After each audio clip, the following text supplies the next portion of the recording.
গতকাল ৬ নম্বর জাতীয় সড়কের গুমরা সেতুতে দুটি বড় ফাটল ধরা পড়েছে। এর জেরে অনির্দিষ্টকালের জন্য ভারী যানবাহন চলাচল বন্ধ রাখা হয়েছে। পরিদর্শনে দেখা গেছে সেতুর নিচের অংশে ডেকের কংক্রিটের উল্লেখযোগ্য ক্ষতি হয়েছে। কয়েকটি স্থানে রড বেরিয়ে এসেছে এবং অ্যাপ্রোচ ওয়ালেও বড় ধরনের ফাটল দেখা দিয়েছে।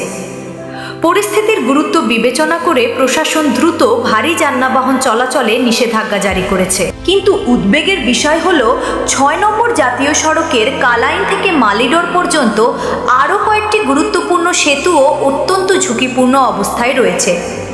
এর মধ্যে উল্লেখযোগ্য গুমরা ব্রিজ, কৈয়াজানি ব্রিজ, মা কালী হোটেলের সামনের ব্রিজ, কাকড়াখাল ব্রিজ এবং শিবনগর ব্রিজ। শুধু তাই নয়, এই সেতুগুলোর কয়েকটির প্রস্থ বর্তমান যানবাহনের চাপের তুলনায় অত্যন্ত কম। বড় যানবাহনের ক্রসিংয়ের সময় প্রতিনিয়ত দুর্ঘটনার আশঙ্কা থেকেই যায়। আমাদের বিনীত আবেদন, সংশ্লিষ্ট কর্তৃপক্ষ যেন অবিলম্বে এই সব সেতুর বিস্তারিত কারিগরি ও কাঠামোগত সমীক্ষা সম্পন্ন করে এবং সেখানে বিদ্যমান সেতুর পাশাপাশি বিকল্প বা সমান্তরাল নতুন সেতু নির্মাণের পরিকল্পনা গ্রহণ করেন।